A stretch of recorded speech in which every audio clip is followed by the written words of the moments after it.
రష్మిక, విజయ్ ఏ background లేకుండా టాలెంట్తోనే ఇండస్ట్రీని ఏలే స్థాయికి ఎదిగారు వీరిద్దరు.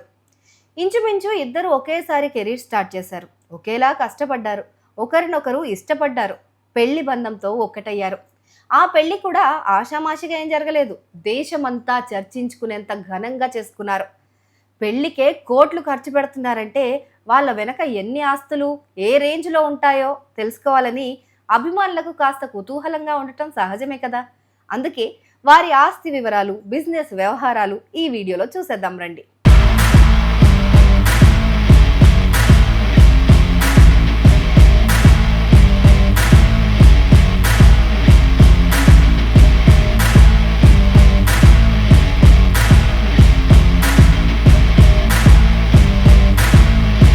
కర్ణాటకలోని మారుమూల కొడగు ప్రాంతంలో కాఫీ తోటల్లో పెరిగిన ఒక సాధారణమైన అమ్మాయి ఇప్పుడు పాన్ ఇండియా స్టార్గా ఎదిగింది.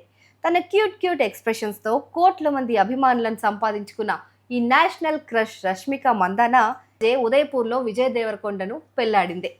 కొత్త జీవితంలోకి అడుగుపెట్టేసింది. అయితే ఆమె కేవలం ఒక హీరోయిన్గానే కాదు, ఫినాన్షియల్గాను భారీ సక్సెస్ సాధించిందని చెప్పొచ్చు. ఇవాళ ఆమె పాన్ ఇండియా స్టార్గా ఎదిగిన ఒక రష్మిక మందాన ప్రయాణం చాలా మందికి ఇన్స్పిరేషన్ అని చెప్పొచ్చు. అల్లు అర్జున్, రణ్బీర్ కపూర్, అమితాబ్ బచ్చన్ ఇలాంటి అగ్ర నటులతో నటించి మెప్పించిన ఈ నేషనల్ క్రష్ సంపాదనలోనే కాదు, పెట్టుబడుల్లో కూడా చాలా స్మార్ట్ అని నిరూపించుకుంది. ప్రకృతి ప్రేమికురాలైన రష్మిక కర్ణాటకలోని తన సొంతూరు విరాజ్పేట్ సమీపంలోని కుక్లూరు అనే ఒక గ్రామంలో సుమారు 8 కోట్ల రూపాయల వ్యయంతో ఒక అద్భుతమైన విలాసవంతమైన బంగళాను నిర్మించుకుంది. రష్మిక డ్రీమ్ హౌస్ ఆ ఆకుపచ్చని కొండల మధ్య ఒక మోడ్రన్ ప్యాలెస్ లా ఉంటుందంటే నమ్మండి.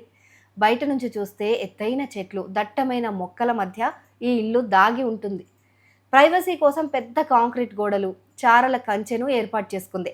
ఇంటి ఆవరణలోనే ఒక భారీ క్రిస్మస్ చెట్టు కూడా ప్రత్యేక ఆకర్షణగా నిలుస్తుంది. లోపలికి వెళ్ళగానే ఒక తెల్లటి పెర్గోలా, అంటే నీడనిచ్చే ఒక మార్గం అన్నమాట, అతిథులను సాదరంగా ఆహ్వానిస్తూ కనిపిస్తుంది. ఈ ఇంటి డిజైన్లో ఎక్కువగా ఫ్రెంచ్ డోర్లు కనిపిస్తాయి. పెద్ద పెద్ద గ్లాస్ అద్దాలు ఇవన్నీ ఉండటం వల్ల పగలు సూర్యకాంతి ధారాళంగా ఇంటి లోపలికి వస్తుంది. సో వెంటిలేషన్ కూడా చాలా బాగుంటుంది.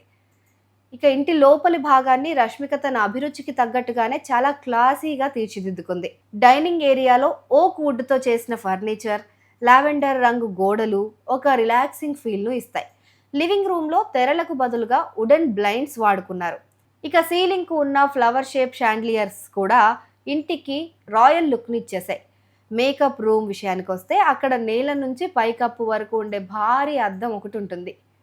బెడ్రూమ్లో తక్కువ కాంతితో ఉండే లైటింగ్, వాక్-ఇన్ క్లోజెట్ ఆమె లైఫ్ స్టైల్ను మనకి ప్రతిబింబిస్తాయి.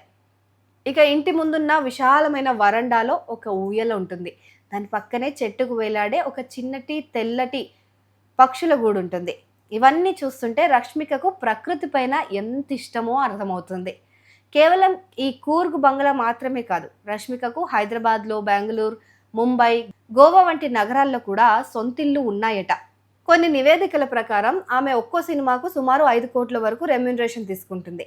ఫినాన్షియల్ ఎక్స్ప్రెస్ అంచనాల ప్రకారం రష్మిక నికర ఆస్తుల విలువ దాదాపు 66 కోట్ల వరకు ఉంటుందట. ఆమె బెంగళూరులో 8 కోట్ల రూపాయల విలాసవంతమైన భవనం ఉంది. ముంబై, గోవా, ఇందాక మనం చెప్పినట్టుగా కూర్గ్, హైదరాబాద్లో కూడా ఆస్తుల్లో పెట్టుబడి పెట్టింది. కార్ల విషయానికి వస్తే ఆమె దగ్గర Audi Q3, Range Rover Sports, Toyota Innova, Hyundai Creta, Mercedes Benz C class వంటి ఖరీదైన వాహనాలు కూడా ఉన్నాయి.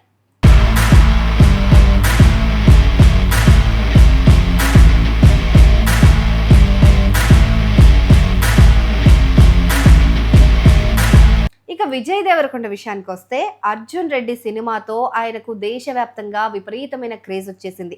ఒక మిడిల్ క్లాస్లో పుట్టి ఈ రేంజ్కి ఎదగడం అనేది ఒక చాలా గొప్ప విషయం. ఆ సినిమా తర్వాత ఇంకా ఆయన నటించిన చాలా సినిమాలు బ్లాక్ బస్టర్ హిట్స్గా నిలిచాయి. విజయ్ తన స్టైల్, డైలాగ్ డెలివరీ, యాటిట్యూడ్తో యువతకి ఒక ఐకాన్గా మారిపోయాడు. ఆయన ఒక్కో సినిమాకు సుమారు 12 కోట్ల నుంచి 15 కోట్ల వరకు రెమ్యూనరేషన్ తీసుకుంటారట. ఇక హైదరాబాద్ ఫిలిం నగర్లో 15 కోట్ల రూపాయలతో ఒక లగ్జరీ బంగ్లా ఆయన దగ్గర ఉంది. రౌడీ వేర్ అనే ఒక క్లాత్ బ్రాండ్తో బిజినెస్లోనూ ఆయన పెట్టుబడులు పెట్టారు. ఇక కార్ల పైన బాగా పిచ్చి ఉన్న Vijay BMW 5 series, Ford Mustang, Volvo XC90, range rover వంటి ఖరీదైన కార్లు తను కొనుక్కున్నాడు. అంతేకాదు ఆయనకు సొంతంగా ఒక చిత్ర నిర్మాణ సంస్థ కూడా ఉంది. నివేదికల ప్రకారం విజయ్ దేవరకొండ నికర ఆస్తుల విలువ 60 కోట్ల నుంచి 70 కోట్ల మధ్య ఉంటుందట. అంటే వీళ్ళిద్దరికీ కలిసి అధికారికంగా దాదాపు 130 కోట్లకు పైగే ఆస్తులున్నాయన్నమాట.